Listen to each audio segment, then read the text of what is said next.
Talk about when you first met Donald Trump and when you first decided he'd be a good president. I met President Trump years ago, did not know him well until he started talking about the trade imbalances that exist, particularly with respect to China. That would have been 2015, 2016. I eventually became his finance chair for Tennessee and one of the finance chairmen nationally in that race.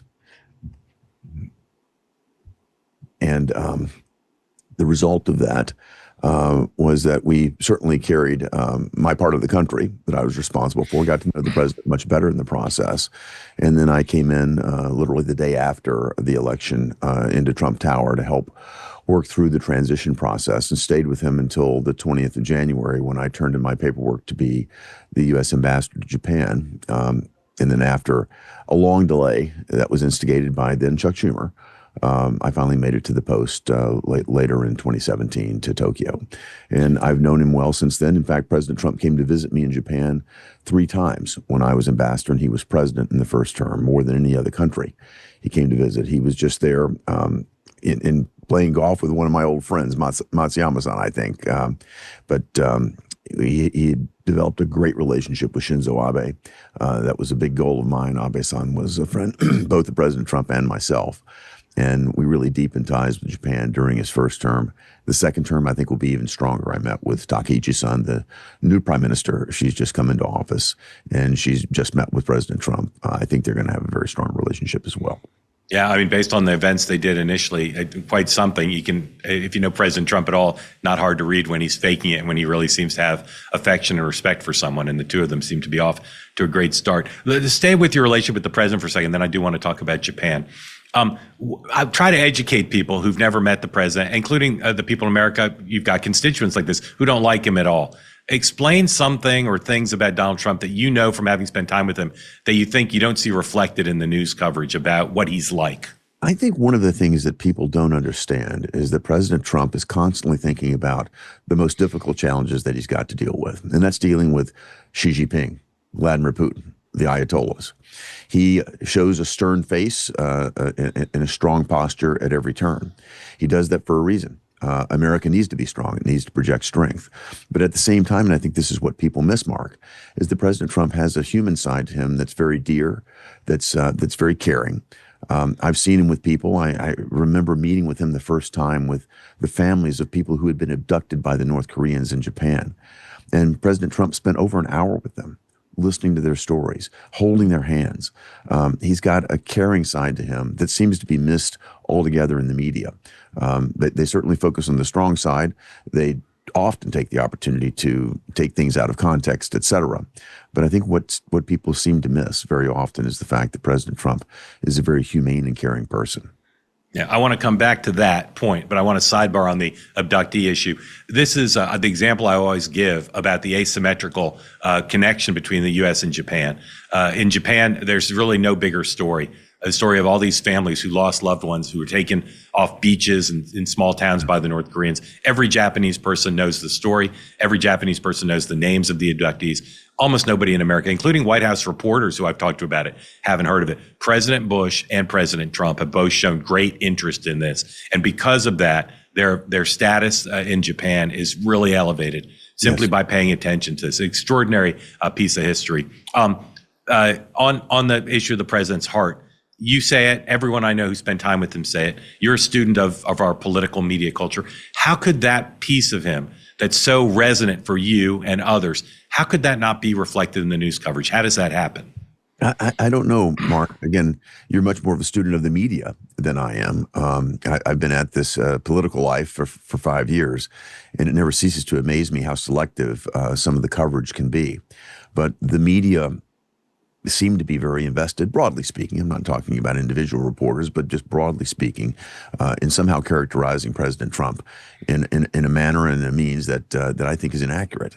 And it fits a narrative that they're trying to create. I mean, you saw this whole effort over the past weekend and a few days ago, the No Kings rally.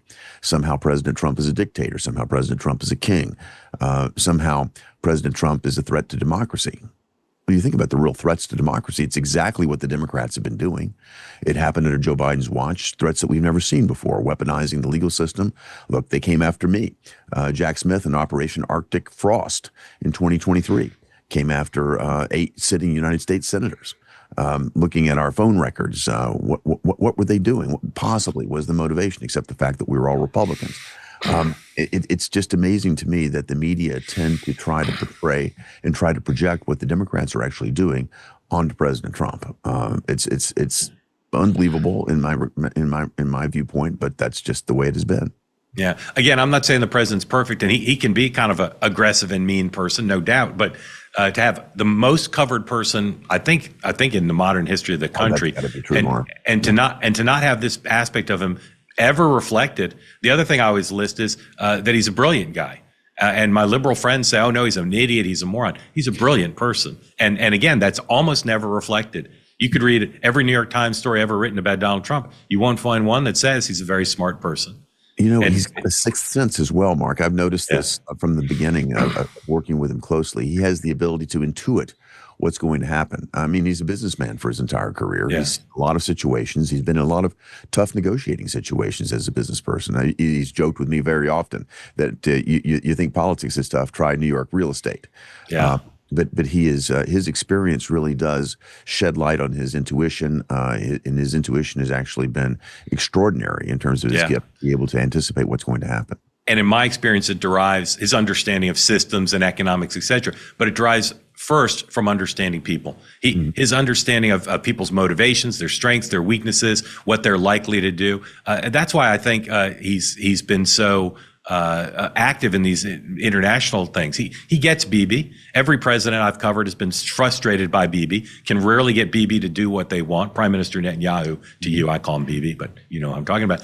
But Donald Trump figured it out. And Putin is the toughest nut to crack, I think tougher than Xi. And yet he's still trying because he has a fingertip feel for what he's like. What does he think of you? Well, I think we're friends. He's always been as kind as he possibly could be. I also think he knows he can trust me. President Trump and I have disagreed, but never in public. That's a respectful relationship. When he and I've talked, particularly when I was ambassador to Japan, I can't imagine anybody being more supportive than he was to me in accomplishing our objectives. And while I was ambassador, we negotiated and successfully delivered 2 trade deals. Everyone thought that would be impossible. We got the Chinese out of the East China Sea entirely. We calmed the South China Sea significantly. We repositioned our troops. We repositioned our supply chains. We dealt aggressively with China, with North Korea, the situation with South Korea, which was challenging at the time as well. A lot of that happened, and we worked together, I think, very effectively. So I think if President Trump were to say any one thing about me, it would be that he and I have a great working relationship, and one that's comprised of mutual trust and mutual respect. You were ambassador for a couple of years, right? That's right. I started in 2017. I came to run for the Senate in the fall of 2019. Right. But Trump never replaced me, so I was very often on the phone back in Tokyo trying to navigate, manage, and support that relationship. So, as we say in Tokyo. So that job you held as ambassador to Japan has been held by a storied group of Americans from both parties. Ambassador Reischauer, Howard Baker, Caroline Kennedy, Tom Foley, Walter Mondale, and then my favorite. And so those were that model was statesmen and women, people of their own national reputations, who the Japanese respected because they had that national reputation. And then my favorite was Ambassador Schieffer, President Bush's ambassador. He had close ties to the president, and the Japanese always appreciate an ambassador who can get the president on the phone, and that's the category in. But Ambassador Schieffer also owned a baseball team. He owned the Texas Rangers, and he put I'm sure you know this, he put in the residence pictures of every president throwing out the opening day pitch at the Washington Senators game in that reception room on the ground floor. And the Japanese loved it because Schieffer would walk them through all the photos and explain the Kremlinology, like here's the president, who's sitting with the president. So if you want to be ambassador to Japan, I'd say be a world famous politician, close friend of the president, or own a baseball team. Well, Schieffer was a great ambassador, not only to Japan, but also Australia. That's right. It's his second tour of duty when he was in Japan. And baseball diplomacy, I think, is what Ambassador Schieffer called it. but did a Yeah. very good job with that. And if you go all the way back, this would have been before World War II. A great exhibition match was played in Japan. Babe Ruth came over. It was like a ticker tape parade that Yep. happened in Tokyo. And there's a great movie about this, Mark. It's called The Catcher Was a Spy. Yep. There was a guy named Mo Berg that was on that team that came over. Mo Berg was perhaps a third or fourth string catcher, not a great baseball player, but he could speak 7 languages. You could imagine who he actually worked for, and it was the photographs that Mo Berg took at night of Tokyo that they used during World War II when they did the basic carpet bombing of Tokyo that preserved the residents that you're talking about, that preserved critical buildings.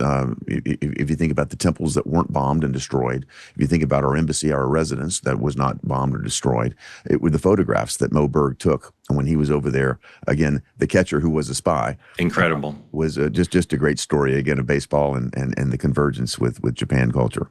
Yeah. I envy so many of the experiences I know you had as ambassador. You ever get to do what I got to do? Have you ever spent time in Japan with Tommy Lasorda? No. It was incredible. He came to the World Expo that I went to, and the Japanese, of course, they love baseball, and Lasorda had spent a lot of time in Japan, and he just knew how to talk to the Japanese about baseball. Incredible experience. That's another asymmetry. The Japanese are obsessed with baseball, and they've had so many successful players. Ohtani is dwarfing everybody else, but they've had lots of successful. And I remember one summer I spent in Japan. There were a couple Japanese players on the Yankees, and so every Yankee game would be on live in Japan. And they had special cameras that would just show the Japanese players. So you weren't actually watching the game. You were watching them sit in the dugout, watching them in the field. It's just, it's such a great interest. Talk about Ohtani and how he's impacted the relationship between the two countries. Sure, Mark. In fact, I was ambassador when Ohtani got his visa. I handed it to him myself. A fine young man, an upstanding young man. His coach, I know. In fact, I tried to help Vanderbilt, my alma mater, recruit his coach's son to come play for us. We didn't get him, but a great lineage there. Ohtani's turned out to be an absolutely fabulous baseball player, as you know, well-rounded and capable in every regard, but also a very decent person and a great role model for young people. He's a hero in Japan, but frankly, he's a hero here in America as well. And I could not be more pleased to see how well he's doing. He represents, I think, a great bridge between the United States and Japan, and a part of the bond that goes beyond economics, that goes beyond national defense. It gets to our culture and the fact that we have this shared love of baseball. And you've been to the baseball games. You think about it, when the Yomiuri Giants Stadium, it looks like an American baseball setting. It feels like it in a lot of respects, but it's much more organized, and it's fun, but it's so different. It's something that I think every American should see. And the food's better, because that's true of it. That's true of everything in Japan. The food's better than it is did you here. ever meet my friend who wrote the book, You Gotta Have Wa? No, I know the book, but I'd never met him. No, he's still there, and it's just a great insight. He uses baseball as a means to explain the difference between the United States and Japanese culture, and the level of writing, but a great writer. The level of organization of the cheering at the Japanese games is hilarious. It's like totally regimented. It's like, imagine if the wave were happening nonstop throughout the game. That's right. Let's talk about the relationship. Presidents for a while, and the Japanese love this, call it the most important bilateral relationship in the world. And that, more important than British, because there's economic, cultural, diplomatic, and national security implications. The Japanese continue to not have an offensive military. They have a self-defense force, but they have not changed the Constitution. It's been debated for a long time to allow them to do more. They do a ton with us on intelligence and bases. We still have our bases throughout the country. Would it be in the interest of the relationship and of the region to allow the Japanese to have a kind of very robust, active military to help deal with the threat of China? I would certainly like to see it more robust, Mark. And I would say this: when I was ambassador, Prime Minister Abe felt the same. But the party that Prime Minister Abe led, the Liberal Democrat Party, ruled in a coalition with the Komieto Party. Komieto is a Buddhist-affiliated party. They're pacifist. They always position themselves as the check on the more conservative, the more defense-oriented, if you will, LDP. If you think about Prime Minister Abe being a hawk, if you will, a defense hawk, Prime Minister Takichi is more so a defense hawk, I think, than Prime Minister Abe was. Conservative, hawkish, and I think at this point, Komieto has sort of left the building. in terms of that partnership, and she's formed a new coalition. My sense is that they will be much more forward-leaning in terms of national defense. They will be stronger partners. I've met with her and encouraged her to be as interoperable, to focus on their increased defense spending, but to make that interoperable with the United States. The Right. U.S. has more military stationed in Japan, Mark, than any place else on the planet. We have about, on any given day, 60,000 active duty troops there. Impressive equipment, impressive bases. The coordination and the cooperation can strengthen, it will strengthen. I've seen it happen certainly during my tenure as ambassador and since that time. So I think we're going to see ourselves in closer and closer relationship from a national security and a defense posture. And this new prime minister is going to be, I think, front and center in making that happen. What's the case you'd make to Americans about why they should care more, pay more attention, not just to the bilateral relationship between the U.S. and Japan, but the trilateral? You mentioned before we started a lot of economics with South Korea. And of course, there's traditional enmity between South Korea and Japan. One of the things Joe Biden did that was successful, that President Trump also, of course, has done, is to try to make peace between our two allies, to try to have them put the historical enmity aside. Why should Americans pay more attention to our relationship with Japan and with South Korea and the three-way relationship? Well, if you think about the region, Mark, it's a very tough neighborhood. You've got North Korea, you've got Russia, you've got China right at your step. Our two strongest allies in the region, of course, Japan, again, the third largest economy, fourth largest depending on exchange rates, but a huge economy in the region. South Korea, a rising economy, very strong partner as well. We have significant military presence in South Korea also. On the peninsula there, we have perhaps 18, 20,000 plus active duty U.S. military, mainly Army, there to deal with a potential incursion on the peninsula. In Japan, as I mentioned before, we have roughly 60,000 U.S. military, often in the region, because it's mainly Navy and Air Force that are there, and Marines, of course, that are in Okinawa in the region there. So we have a significant military presence and significant cooperation that takes place. The Korean military works very well with us. The Japanese military works very well with us. We need to get them to work better together, because in getting them to work better together, we're going to lift the capability of all of us combined. At a more important time, I can't imagine in that region. You think about China's threats in the Taiwan Strait, what's happening with North Korea, again, just before President Trump's departure to Malaysia. North Korea launched again. Kim Jong-un is being belligerent yet again. This is a very hot area. The Philippines, I'm deeply concerned about what's happening there right now, and we need to have a greater partnership. Japan has worked with us in the Philippines. As you said, President Biden brought the leaders together from South Korea, from Japan, and they met at Camp David. That's when we initiated the trilateral executive dialogue that's bringing together the CEOs of large companies from South Korea, Japan, and America to begin to deepen our economic ties. We've continued to do that. We've met here in the United States. We've met in Seoul. We just met a couple of weeks ago in Tokyo. Very successful engagement. And there, what I've seen over these 3 years that we've done the trilateral executive dialogue are these CEOs deepening their relationships, forging partnerships, and creating not only new economic and technology partnerships, but partnerships that benefit our national security as well. I think it all goes together, and I'm very optimistic about where it can lead.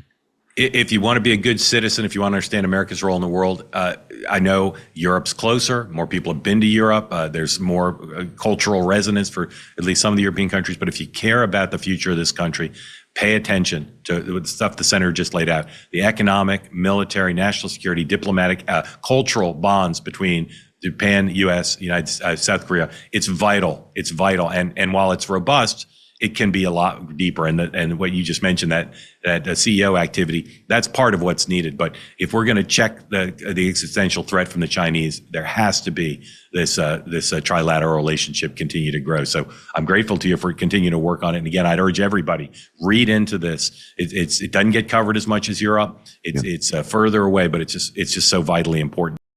You ever notice those creepy ads that pop up on your phone and seem to know exactly where you've been, what you've bought, even the people you've been talking about?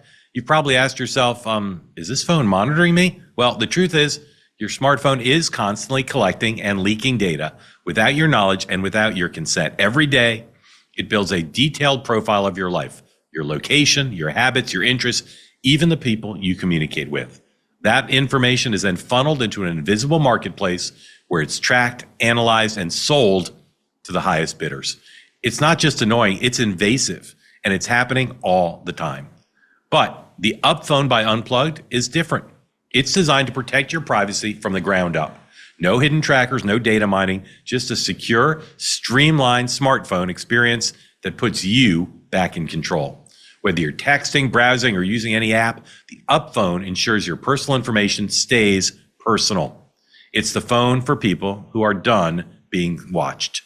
Are you ready to take back your digital privacy? You can. Visit unplugged.com/Mark and get $25 off a phone case with the purchase of a phone. Learn more and order your UpPhone today. That's unplugged.com/Mark, because your life should be yours, not theirs.